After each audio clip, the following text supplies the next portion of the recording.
ny mofinaina anio atolotry ny FJKM Ambohijanaka Karafitiavana.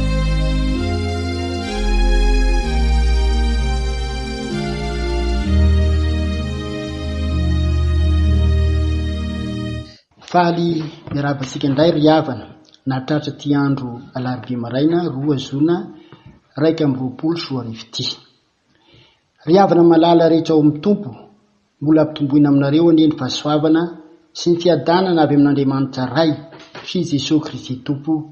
Amen. Ny asa apôstôly toko 7 ka ny 9 ka hatramin'ny 4 no andraisantsika afatra anio. Mofinaina voalahatra ao ansika izao alarobia maraina izao. Ary zany dia ao anatin'ny lohahevitra FJKM manao hoe anorenana ny maha-kristianina ny finoana. Koa mialohan'ny hamakina sy torinana izany dia mbola hiaraka hivavaka isika angataka ny fitariana fanahy masina. Ry Andriamanitra rainay eo, rainay amin'ny alalan'i Jesosy Kristy ianao, midera sy manome voninahitra anao izay, raha mbola afaka miseho eto anatrenao indray amin'izao maraina izao. Tsy tamin'ny herin'ny tenanay nefa izany ry Tompo, fa no fahasoavanao sy ny fitiavanao anay sy miova. Eo anatren'izany fitiavanao anay izany nefa ry Tompo dia masiary fa mpanonty izay, ka tsy mendrika ny sitraka izany fahasoavana izany akory. Koa indreto izay manatona anao indray amin'ny fo mibebaka. Mifona Tompo ary mamelà ny elokay. Dia misaotra anao sahady izay no famelan-keloka atolotrao anay rehetra. Ary ny ihany koa ny fampahezana anay anio raha maky sy hainy ny teninao izay. Koa dia mangataka ny fitariana fanahy masinao hanazava sy hampianatra anay izay tianao ambara anio ry Tompo. Koa mitenena Tompo fa vonona iaino anao izay. Amin'ny anaran'i Jesosy Kristy Tomponay no anaovana izany vavaka izany. Amen. Asan'ny apôstôly toko 7 andininy 12 ka hatramin'ny 4. Asan'ny apôstôly toko 7 andininy 12 ka hatramin'ny 4 vakina amin'ny anaran'i Jesosy. Ary Petera no nahita dia namaly ny vahoaka nanao hoe, lehilahy Israely, nahoana ny talanjona amin'izany ianareo, ary nahoana ny mandinika anay ianareo, toa herinay na fahamasinanay nanaovanay azy ho afa-mandeha.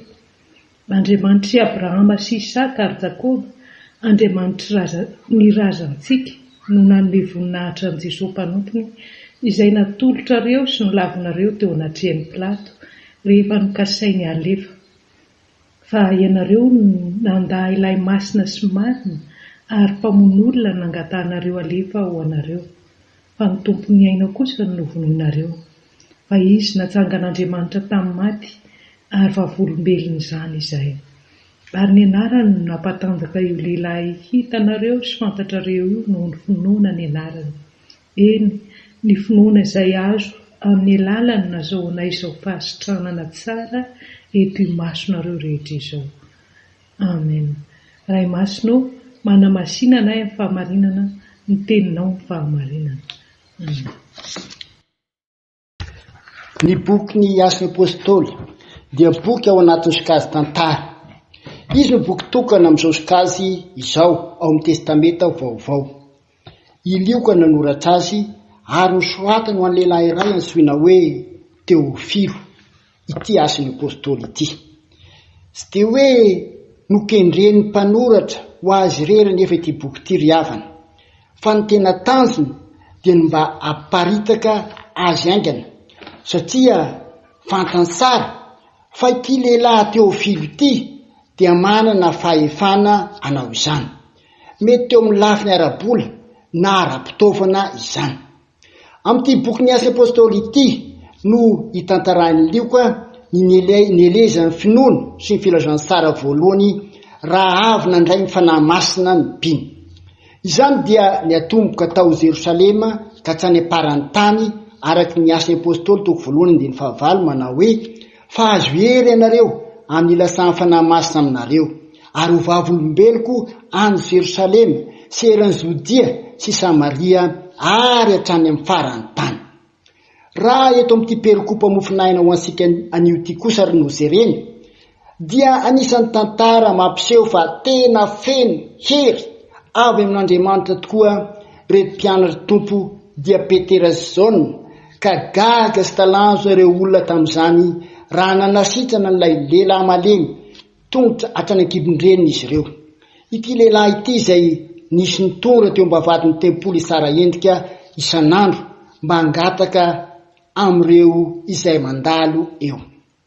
Zao nefa riavana, rehefa nandalo Petera sy Jaune dia sy fiantrana fotsiny ihany, taorian'ny vavaka izay natao no azony fa fanasitranana, sitrana ka afantsangana ilay malemy taorian'ny teny sy vavaka nataon'ny Petera sy Jaune. Ndeha ary izao mofinaina izao omesika lohateny hoe ireo antony mahasitrana ny mino. Amin'izao vanim-potoana iainantsika izao mantsy dia maro tokoa isika mino no te ahazo fanasitrana. Mety mba mivavaka ihany sika kanefa dia mbola tazony ny aretina ihany. Ity mofinaina an'io ity riavana dia nampy asika amin'izany izay miainga avy amin'ny fanasitranana ilay malemy tongotra hatrany an-kibon-dreniny, kanefa dia sitrana ihany rehefa avy nivavaka ho azy ny mpanompony. Izany dia zaraisika ho zanak'hevitra telo. Ireo antony mahasitrana ny mino, voalohany dia tsy avy amin'ny herin'ny olona, faharoa dia fanarahana ny tenin'ny mpanompony, ary ny fahatelo dia finoana ny anaran'i Jesoa. Zeresika avy hatrany ilay hoe ireo antony mahasitrana ny mino dia tsy avy amin'ny herin'ny olona. Hoy ny 14, ary Petera no nahita dia namaly ny vahoaka hoe, ry lehilahy Israely, nahoana ny talanjona amin'izany ianareo? Ary nahoana ny mandinika anay ianareo? Toa herinay na famasinanay no nanaovanay azy ho hafa mandeha? Gaga sy talanjona amin'ny olona riavana rehefa sitrana ilay lehilahy. No heveriny fa manana hery hafa misy Petera sy Jaune, pouvoir ho isika, kanefa tsy izany velively fa herin'Andriamanitra irery ihany no nentany nanasitrana ty marary ty. Ireo mpanompon'Andriamanitra ireo mantsy dia efa nomena ny hery, dia ny hery ny fanahy masina araka ny Zakaria 4:9, sy ankerina ampantazana fa mifanahako Jehovah tompony maro. Sarovy tsara riavana, fo an'izay rehetra mino ka tonga mpianatra tompo dia nomeny fahefana toy izany ihany koa. Araka ny Lioka 7:1, ary Jesosy ny ansony 12 ka nanome azy hery sy fahefana amoaka ny demonia rehetra sy ahasitrana ny aretina. Ko raha mino ianao an'io dia ho anao ihany koa izany fanomezana sarobidy izany ka ekeo ampitiavana. Fa ny antony faharoa mahasitrana ny mino dia ny fanarahana ny tenin'ny mpanompony. Ny mpanompon'Andriamanitra mantsy dia mikely sy mikely aina fatratra ny atanteraka amin'ny olona iray ny tena famonjena amin'ny lafiny rehetra misy izany.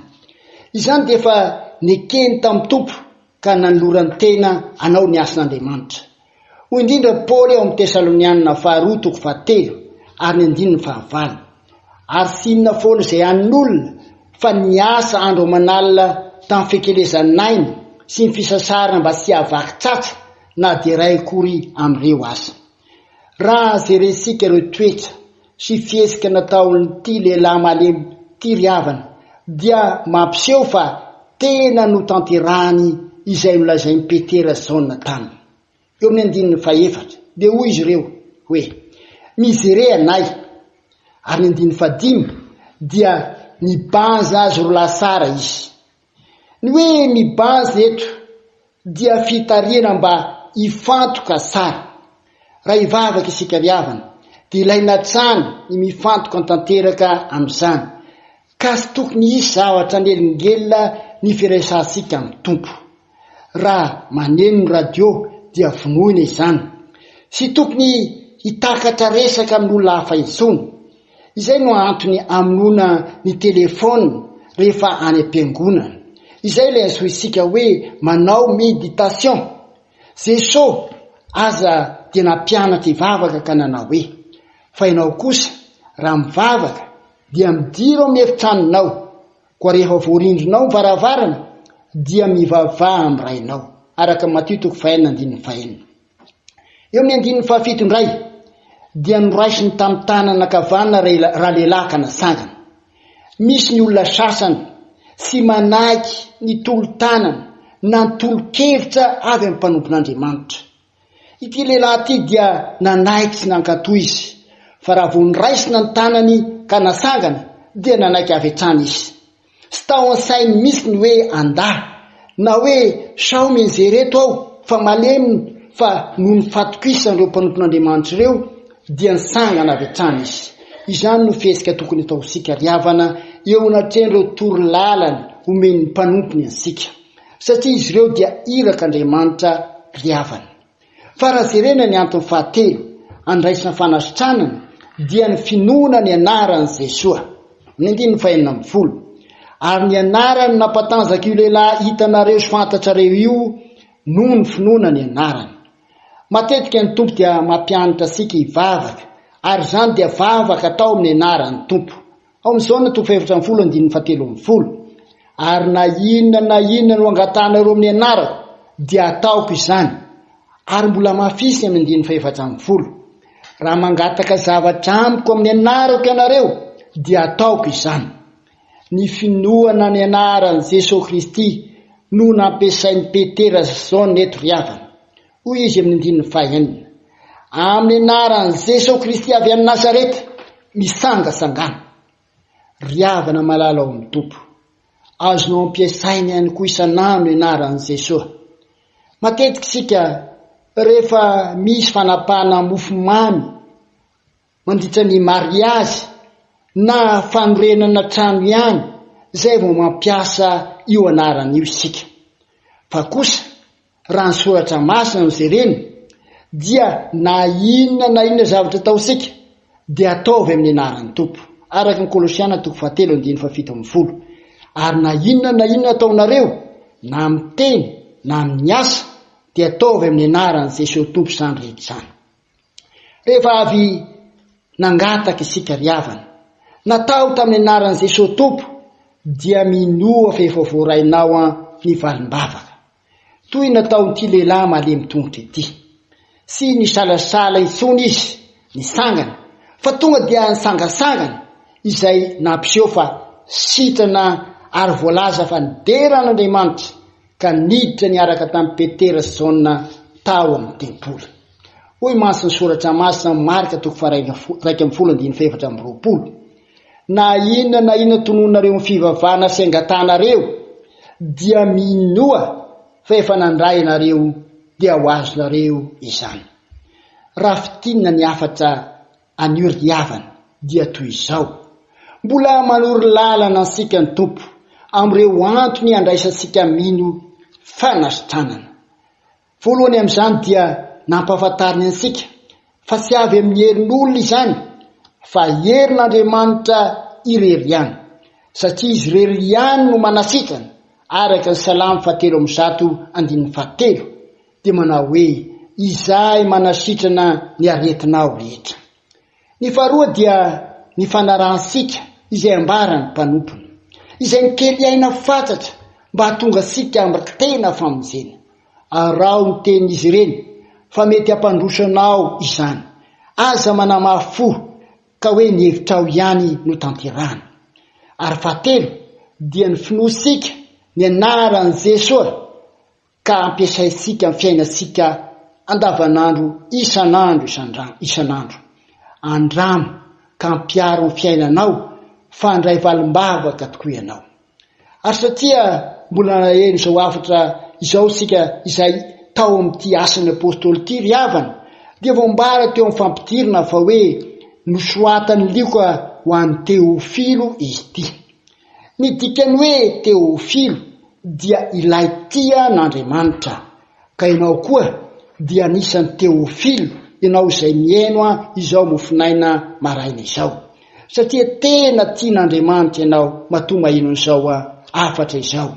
Andray ny tena famonjena, andray ny tena famelan-keloka, ary omeny ianao maimaipoana ny fanasitranana raha mino mizanaka ianao.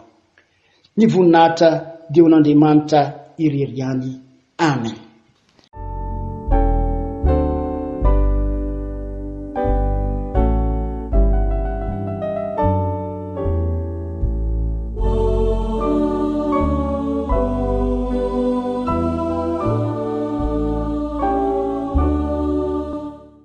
Ivavaka sika ho setin'izany toriteny izany. Andriamanitra, misaotra anao izahay no teninao izay nambara taminay indray tian'io ty. Porofo fa tena tianao tokoa izahay, satria dia mbola nampianarinao ireo antony andraisanay fanasitranana. Tario hatrany ary izay, ankatosy ampiatra ny teninao amin'ny fiainanay, anaiky sy anaza hatrany ireo mpanomponao mitandrina ny fanahinay. Hitombo hatrany ny finoanay ny anaranao ka ampiasainay isanandro izany. Fa ianao irery ihany no mahavonjy sy manasitrana ny aretinay. Misaotra anao izahay fa misokatra indray ny fiangonana, koa ampaherezonao hatrany izay hiatrika izany indray amin'ny lahady izao. Ho fenoy fahavononana, ho fenoy fanoloran-tena, ary ho fenoy fanahy masina ato anatinay tsirairay avy. Ka anompo anao amin'ny fanetretena sy amin'ny fifaliana ary indrindra amin'ny fiadanana izay tsirairay avy. Dia misaotra tompony ny valimbavaka omenao anay indray anio. Ary izany vavaka izany dia ataonay amin'ny anaranao, ary farananay amin'ny alay vavaka nampianarinao ny mpianatrao manao hoe: Rainay izay any an-danitra, ho amasinina ny anaranao, ho tonga ny fanjakanao, atao ny sitraponao ety an-tany tahaka ny an-danitra. Omenao anay anio izay hanina saza ao anay, ary mamelà ny elokay tahaka ny namelanay izay meloka taminay. Ary aza mitondra anay ho amin'ny fakapanahy, famanafahana amin'ny rasy, fanao ny fanjakana sy ny hery ary ny voninahitra mandrakizay. Amen. Raiso amin'ny finoana ary havana ny sodrano atolotra anareo amin'ny anaran'ny Tompo. Andriamanitra fiadanina masinareo samy tanteraka, ka aoka rovana avokoa ny fanahinareo sy ny ainareo ary ny tenanareo ho tanteraka ka fianansiny amin'ny fiavian'i Jesosy Kristy Tompo sika. Ny voninahitra dia ho n'Andriamanitra irery ihany, amin'ny anaran'ny Ray sy ny Zanaka ary ny fanahy masina. Amen.